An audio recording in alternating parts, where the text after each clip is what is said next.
अगर तूने भी कभी चुप रहकर अपमान सहा है तो अब वक्त आ गया है वो सुन लेने का, जो तुझे सिखाएगा कब चुप रहना है और कब ऐसा जवाब देना है कि दुनिया याद रखे।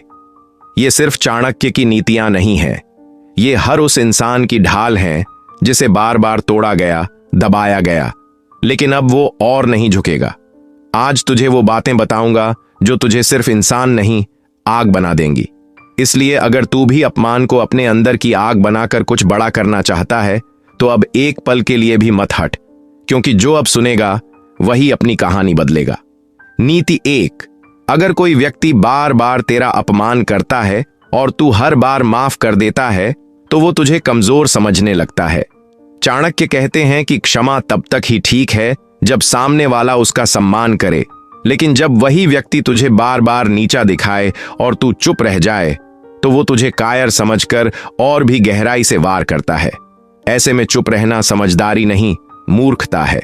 सही समय पर सही तरीके से ठंडे दिमाग से जवाब देना जरूरी है, वो भी ऐसा जवाब जो उसे हमेशा के लिए शांत कर दे, जैसे चाणक्य ने किया था। जब दरबार का एक मंत्री बार बार उनका मजाक उड़ाता था, वो चुप रहे, लेकिन समय आने पर उसके भ्रष्टाचार का पर्दाफाश किया और उसे राज दरबार से बाहर फेंकवा दिया। यही है असली नीति, तब तक सहन कर जब तक जरूरी हो, लेकिन जवाब ऐसा दे कि सामने वाला दोबारा तुझे टटोलने की हिम्मत न करे। नीति 2, अपमान को दर्द मत समझ, उसे आग बना। वही आग जो तुझे इस भीड़ से अलग कर दे। जो लोग तुझे नीचा दिखाते हैं वो नहीं जानते कि तुझ में कितना सामर्थ्य है, लेकिन तू जान। चाणक्य कहते हैं कि सम्मान मिलना बड़ी बात नहीं, अपमान सहकर उससे इतनी प्रेरणा लेना कि तेरे दुश्मन भी तुझे सिर झुकाकर देखें, यही असली ताकत है। जब धनानंद ने चाणक्य का अपमान किया, उन्होंने उस अपमान को जीवन की सबसे बड़ी चिंगारी बना लिया। हर दिन उसे याद रखते, लेकिन रोने के लिए नहीं, कुछ बड़ा करने की कसम खाने के लिए। और फिर उन्होंने चंद्रगुप्त को तैयार किया, साम्राज्य खड़ा किया और इतिहास में अमर हो गए। तू भी वही कर, उस अपमान को हर सुबह की आग बना जो तुझे इतनी ऊंचाई पर पहुंचा दे कि वहीं लोग तेरा नाम लेने से पहले कांप जाएं। नीति 3, अपमान करने वाले को हराने के लिए जरूरी है कि पहले तुझे उसका मन पढ़ना आए। चाणक्य कहते हैं कि बिना दुश्मन को समझे कोई भी लड़ाई नहीं जीती जा सकती। जो तेरा मजाक उड़ाता है वो अंदर से कहीं डरता है, जलता है या खुद से हारा हुआ है। ऐसे में अगर तू उसकी बातों पर गुस्सा करेगा तो हार जाएगा, लेकिन अगर तू शांत रहकर उसकी कमजोरियों को समझेगा, उसका मनोविज्ञान पकड़ेगा और फिर उसी के अंदाज में चाल चलेगा तो तू उसे बिना लड़े हरा देगा, जैसे चाणक्य ने किया।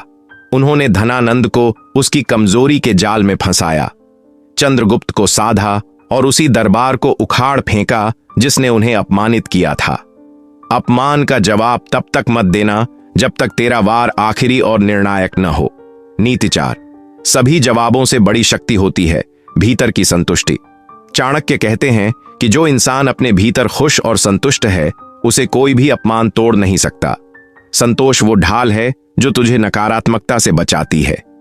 अपमान तभी लगता है जब तू खुद से असंतुष्ट होता है, लेकिन अगर तू अपने कर्म, अपने चरित्र और अपने ज्ञान पर गर्व करता है तो कोई तुझे डिगा नहीं सकता। जब चाणक्य को दरबार से निकाला गया तो उन्होंने हार नहीं मानी। उन्होंने अपने भीतर की संतुष्टि को ढाल बनाया और उसी आत्मबल के साथ एक नई शुरुआत की। उसी संतोष और संयम ने उन्हें महानता तक पहुंचाया।